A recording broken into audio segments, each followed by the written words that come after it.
I think now has earned a blue blood check mark. And I'm going to explain what a blue blood here is here in a minute. But let's go over their resume in the last 24 years. So this is their 5th title since 1999, which is the most in college basketball. I don't even think it's close. They were 17-0 versus non-Big East teams this season. So pretty impressive when they're playing out of conference. They won by an average of 20 points per game this NCAA tournament, which is 4th best all time. And they have had 3 straight head coaches that have won a national title. So Jim Calhoun, who took over, I believe, in like 1987 in UConn, for UConn. UConn was kind of a laughingstock, a joke when he took over. They won the NIT. They finally won the Big East. And then 13 years into his tenure, they won the first NCAA championship in 1999 to beat Duke. Ohio State was actually in that Final Four, if I remember right. UConn knocked off Ohio State and knocked off Duke in that Final Four. Jim Calhoun was the head coach of that team. Then 5 years later, 2004, they beat Georgia Tech in the Final Four in championship game. Jim Calhoun also the head coach of that team. And then in 2011, they beat Butler, and that was also Jim Calhoun. 3 years later, Kevin Ollie takes over after Jim Calhoun retires. He didn't have a long run at UConn, but he did win a national title. And then about 9 years later, Hurley takes over and, kind of works his way up the rank and, has a really nice career and is just, one of the best coaches in all of college basketball. So the last 3 head coaches for UConn have won national titles. Not many programs can say that. So pretty impressive run by UConn. Not many people would have thought this 4 seed would have won. I saw a lot of people had them losing to Iona in the first round, but a great run. And again, winning by an average of 20 points per game this tournament. So, Joe, if I had to ask you what the definition of blue blood meant, what do you think it means? I'm going to say like a traditionalist, someone who's like ingrained with the history of something. Yeah. And that's like, you're kind of right on point. So it actually comes from like a, I believe it's like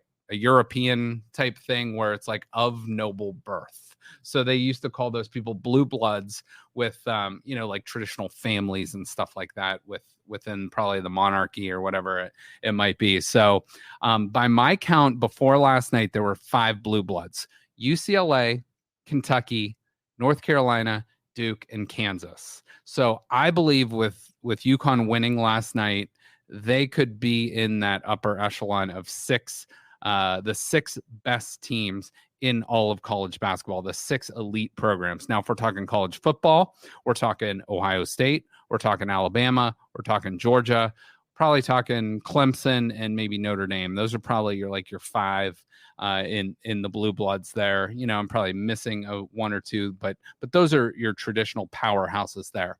Now, if you had to pick 3 others, I would say right now, even though maybe necessarily a lot of these teams haven't done well, Villanova's done really well lately, but Indiana and Michigan State haven't done a whole lot lately, but their history, would put them in there. And if it's kind of interesting if you notice blue bloods and all the teams have some sort of blue in their logo, which is, just kind of neat, I think there. But your Gonzaga Bulldogs, Joe, I think once they win a national title, they can be in that next, they could move right in there in the top 10 of college programs. So we'll see. But I think they're right in that Indiana, Villanova, Michigan State, Gonzaga. I think they're right there. And they've kind of been a blue blood regular season program, just haven't got over that hurdle in the NCAA tournament. But the wound is still very fresh, my friend.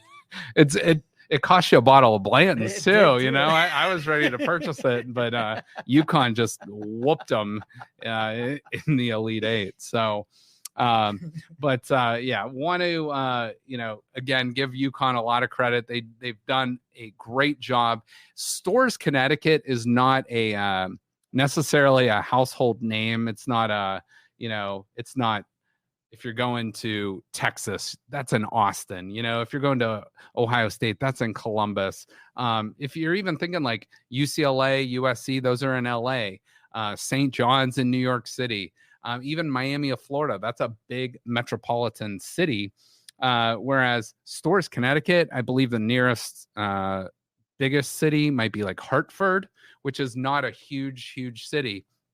But so what they've done to draw recruits there, get some big name talent to come through their doors and produce both the men's and women's programs. They deserve a lot of credit for that. So Adama Sanogo, Jordan Hawkins, Tristan Newton, Alex Caravan, Donovan Klingon, Andre Jackson Jr., Joey Calatiera, and I believe it's Naheim Aliane. Did a phenomenal job in this tournament. The better players in this tournament for them. Iona, St. Mary's, Arkansas, Gonzaga, Miami, and San Diego State were the teams they knocked off on the way. So credit to them. Joe, speaking of fasting, UConn's best player during this tournament, his name is Adama Sanogo, which is obviously sounds very foreign, but he is a practicing Muslim. So this is interesting. Leads the team to a championship and is named the most outstanding player in all of the tournament while in the midst of fasting during Ramadan. So from like when the sun is out, I don't believe he's allowed to eat or drink anything.